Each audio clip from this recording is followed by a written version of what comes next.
Today we are going to discuss about the consideration of time, place and circumstances in Vaishnava Sadachar.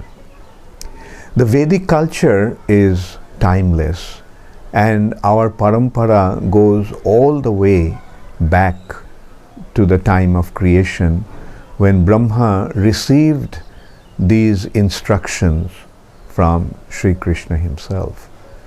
But we have the challenge to apply that age-old culture to the modern context. So while applying these Vedic principles of culture and etiquette, Srila Prabhupada was very emphatic that people's sentiments should not be hurt. Rather, it should be given in compliance to their feelings and custom and culture according to the time, place and circumstances. In that respect, Srila Prabhupada wrote a letter to Tamal Krishna Maharaj in October 1969, and he wrote, "I have seen the agenda of your president's meeting. This is nice. One thing should be followed, however, as your countrymen are more or less independent spirited and lovers of democracy. So everything should be done very carefully so that their sentiments may not be hurt. According to Sanskrit moral principles, everything has to be acted, taking consideration of the place, audience and time. As far as possible, the centers should act freely but conjointly. They must look forward to the common development. That should be the principle." So we can see that while applying Krishna consciousness to the Western countries, Srila Prabhupada considered the mentality of the people there. And he was promoting, he was presenting, he was propagating Krishna consciousness in those countries through the Western devotees. Therefore, Srila Prabhupada was very particular that it should be given according to their nature. Like, since in West people are more independent minded, people are fond of democracy, then the application of Krishna consciousness should also be done in a democratic way. Whereas on the other hand, in the Vedic context, when we see that, then we see that the application is rather autocratic. Although in ISKCON, Srila Prabhupada was the head of the institution, but Srila Prabhupada wanted to apply this mood of democracy in establishing our movement. Like Prabhupada said that the devotees are independent minded, so do things in a democratic way. Don't lose the essence, but do it in such a way that everyone will feel comfortable. Like, he wanted to stick to the principle without deviation, but for its application, Srila Prabhupada was prepared to make compromises that would make it compatible to the nature or the time, place and circumstances. In that respect, I remember some instances, some examples. Like once Harikesh Swami told me that when he was sent to Russia by Srila Prabhupada to preach, he was alone, he was sent there, and he couldn't stay there for very long. He came back, and Prabhupada asked him, "Why did you come back?" So he said, "Prabhupada, there is no association there." Prabhupada said, "Association or no association, go and preach there." Then he said, "Prabhupada, I don't speak the language." Prabhupada said, whether you speak the language or not, just try to induce Krishna consciousness to the people there. Then he said, "Prabhupada, there is nothing to eat. Like, all you get is meat there to eat." Then Prabhupada said, "Then eat meat and spread Krishna consciousness." So this was how broad Srila Prabhupada's vision was. Of course, Prabhupada did not want his disciples to eat meat, but Prabhupada made that point that irrespective of the local situation, just try to preach and spread Krishna consciousness. The packaging the message differently while maintaining the spirit of parampara. So regarding that, Srila Prabhupada wrote a letter to Shivananda Prabhu on 23rd January 1969. It is important that we preach the message of Krishna consciousness exactly as we have heard it from our spiritual master. But there are changes due to time, circumstances, and the trainees. The spirit of disciplic succession may not be changed, but there may be adjustment to suit the special circumstances. So here again we see that Prabhupada is very emphatic about that the teachings should not be altered. They should be as it is, but it should be presented in such a way that it becomes conducive to the trainees or the recipients. Srila Prabhupada wrote a letter to Rupanuga Prabhu on August 8, 1969. He wrote, "The students are taught by the spiritual master or the teacher, and the students themselves go from door to door for begging alms. And because everyone's son is in the ashram, nobody declines to give alms. So there is no financial difficulty at all. But I do not know what to do in your country. There are so many laws. We have to adjust things according to the circumstances." So,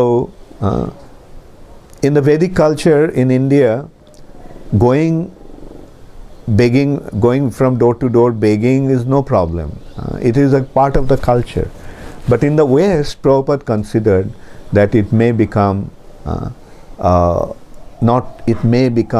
objected, or it may not be accepted because the laws there are different.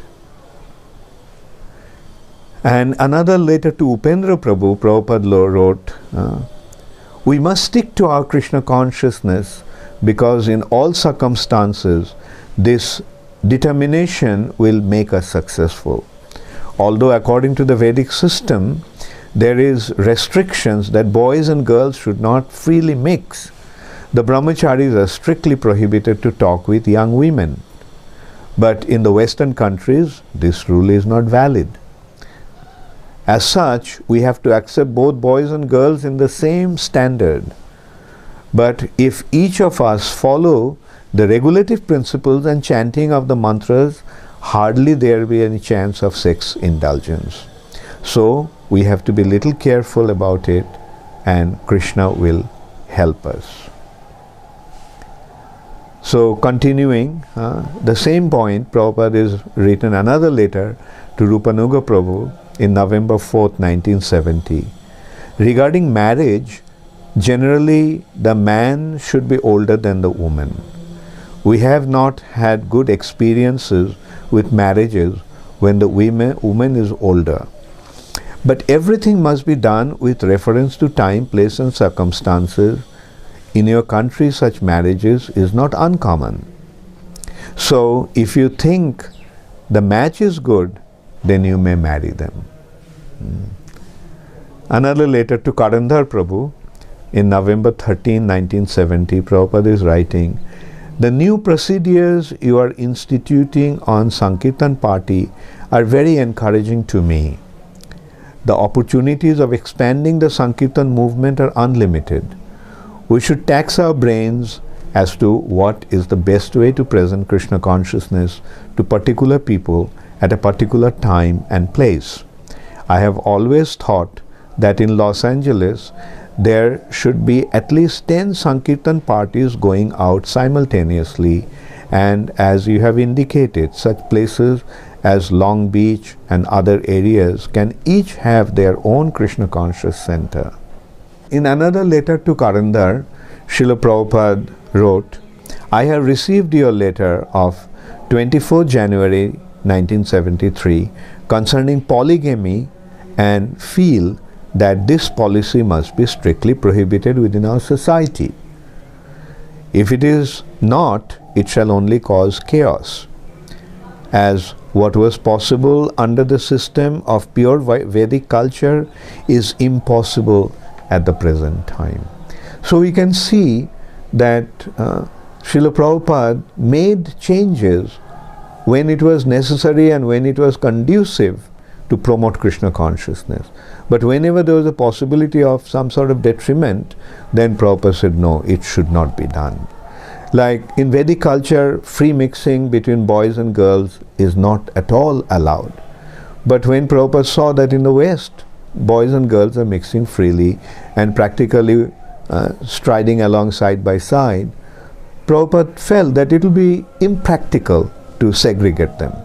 Therefore he said, okay, but follow the 4 regulative principles and chant Hare Krishna.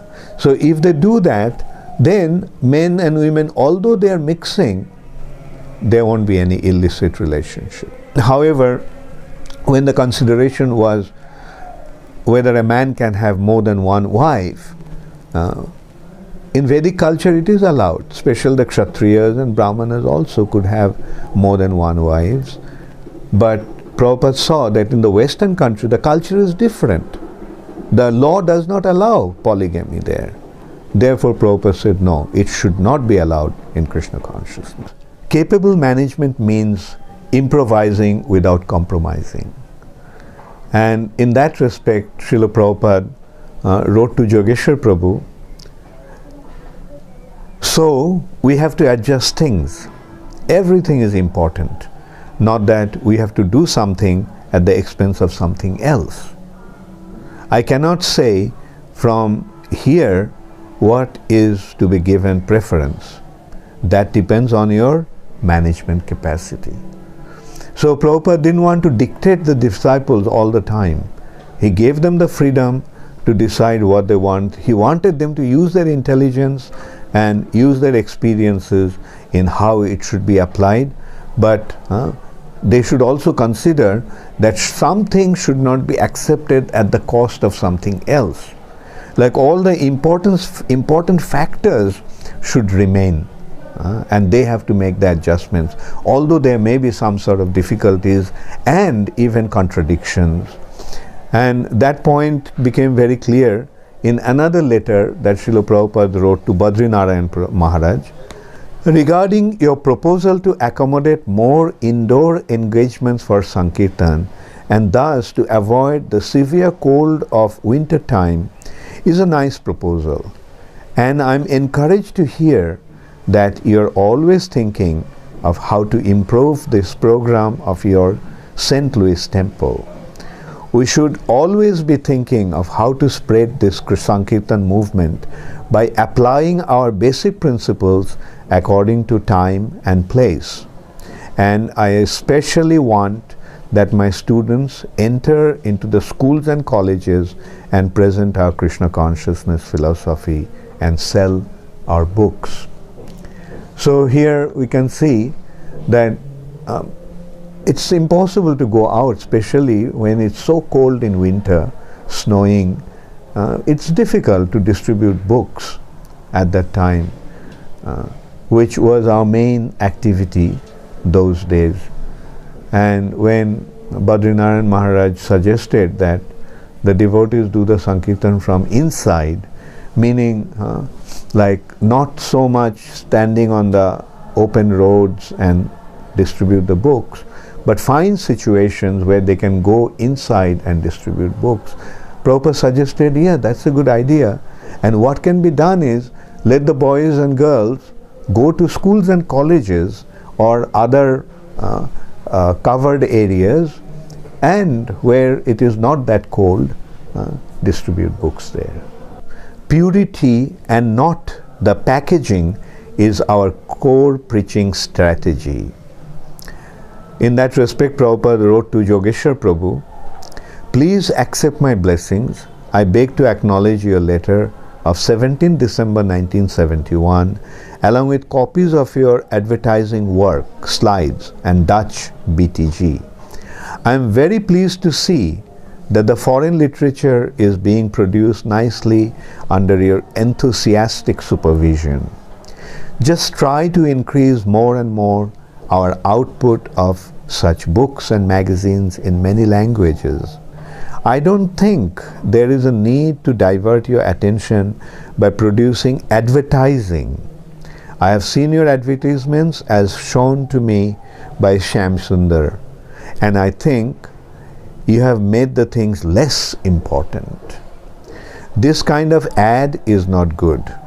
It is not grave. Our process is to show Krishna consciousness as it is, not as others want to see it.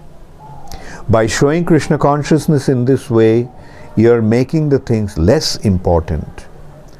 It is not that we should change to accommodate the public, but that we should change the public to accommodate us.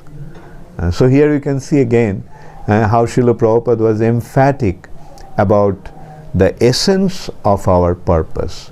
The principle is the main consideration. The teachings of Krishna consciousness is the main consideration. Now, and we should not, in order to promote it, we should not water it down, and we should not make it frivolous or make it cheap. Like Prabhupada is saying, we should not compromise our principle in order to make it accepted by people. Rather, we should change people to accept it. Sometimes there is a tendency to water down our principles, to make it acceptable. But Srila Prabhupada is very careful about that. Prabhupada was very strict about that. No compromise on our principles. Prabhupada even said that instead of 4 regulative principles, if I had 3 regulative principles, I would have had thousands of more people to join our movement.